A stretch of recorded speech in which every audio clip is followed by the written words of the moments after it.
Imagine walking alone through a forest 50,000 years ago. No flashlight, no walls, no emergency services, just you, and whatever might be watching from the darkness. Today, most dangerous animals live behind fences in zoos or appear on television.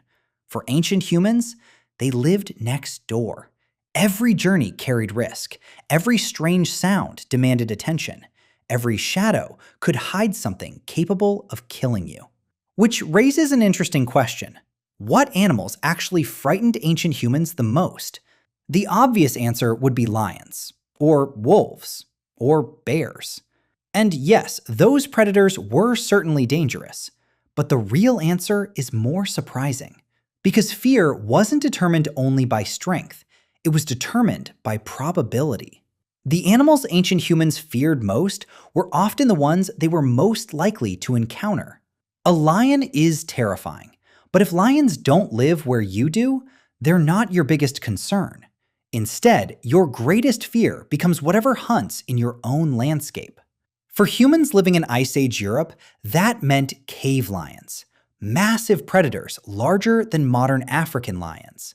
For others, it meant saber-toothed cats, gigantic bears, or packs of wolves. Different places produced different nightmares. Yet all of these predators shared something important. Humans were not always the hunters.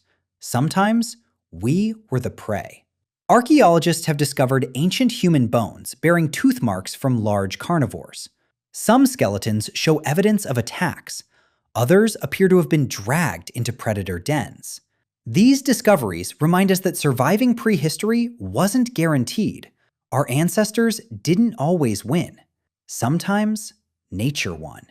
Large cats were especially dangerous. Unlike wolves, big cats rely on surprise. They hide, wait, watch, then attack with incredible speed. Even today, lions successfully hunt animals much larger than humans. Imagine encountering one without modern weapons, without vehicles, without radios, only a wooden spear and your own instincts. Bears posed a different challenge.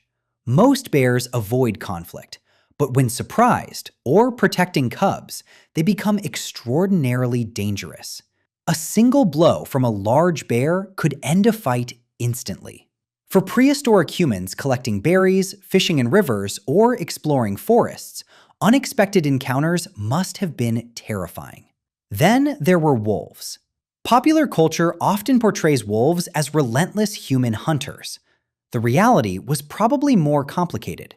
Healthy wolves usually prefer easier prey, but desperate wolves, especially during harsh winters, could become dangerous competitors. They hunted the same animals humans hunted. They followed similar migration routes. Sometimes, the two species probably watched each other from a distance, neither eager to begin a fight. Hyenas presented another problem. Many people think of hyenas only as scavengers, but Ice Age hyenas were powerful hunters. They possessed incredibly strong jaws capable of crushing bone. Some prehistoric caves preserve evidence that humans and hyenas occupied the same shelters at different times. Imagine leaving your shelter to hunt, only to return and discover another predator has already moved in. Even smaller predators created constant anxiety. Venomous snakes, scorpions, large spiders. Not because they were stronger than humans, but because they were difficult to notice. One careless step, one hand reaching beneath a rock, one bite. Sometimes that was enough. Fear often comes from uncertainty, and hidden dangers create uncertainty better than almost anything else. But perhaps the most underestimated threat came from enormous herbivores. Animals that weren't trying to hunt humans at all. Mammoths, wild cattle, rhinoceroses, elephants. An angry herbivore can be just as deadly as a predator, sometimes even more so. A charging mammoth doesn't care whether you're a hunter. It only wants the danger gone. Many large herbivores kill people even today. Ancient humans understood this well. Respecting an animal didn't necessarily mean fearing its teeth. Sometimes its size alone demanded caution. Water introduced an entirely different collection of dangers. Crocodiles, large snakes. Crossing a river wasn't simply about swimming. It meant entering another predator's territory. The surface might appear calm until it wasn't. Fear shaped behavior. Humans learned where predators hunted, when they hunted, how they hunted. Many camps were likely built where visibility was good.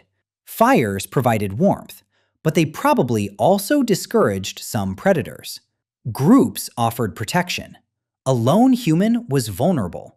10 humans carrying spears were a different story. Over thousands of years, people became better at defending themselves.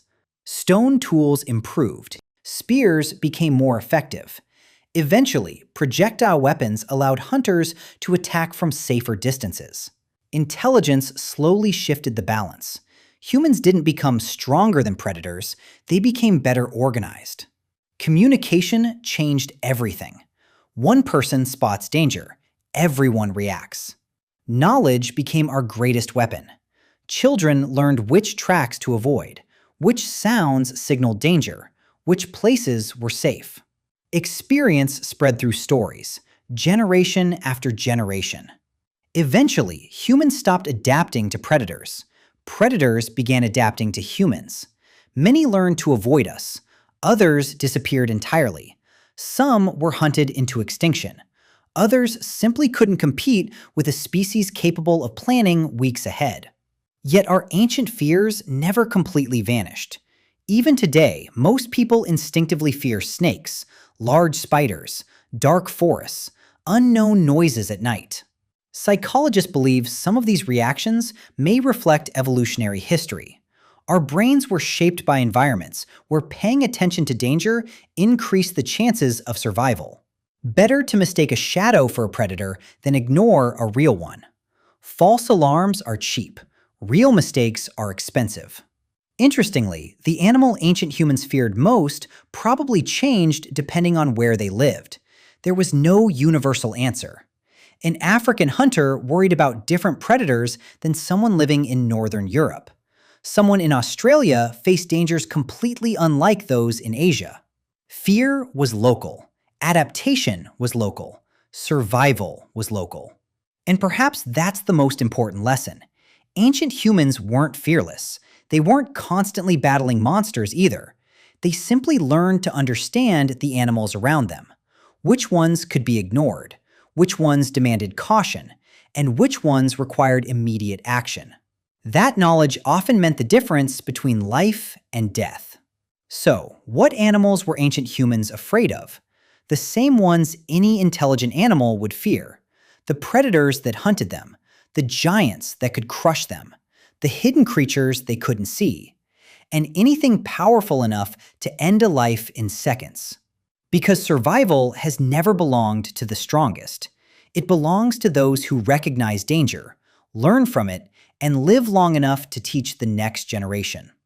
There was another predator that ancient humans rarely saw, and that made it even more frightening: the saber-toothed cat.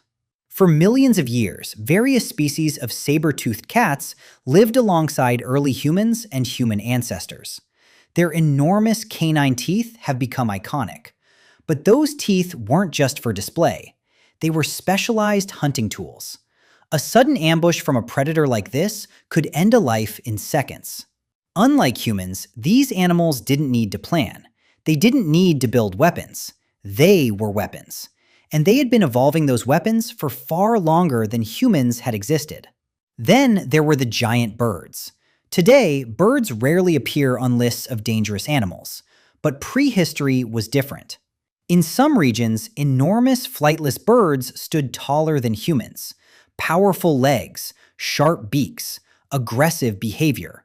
A cornered giant bird could be a serious threat, especially to children, especially to isolated individuals.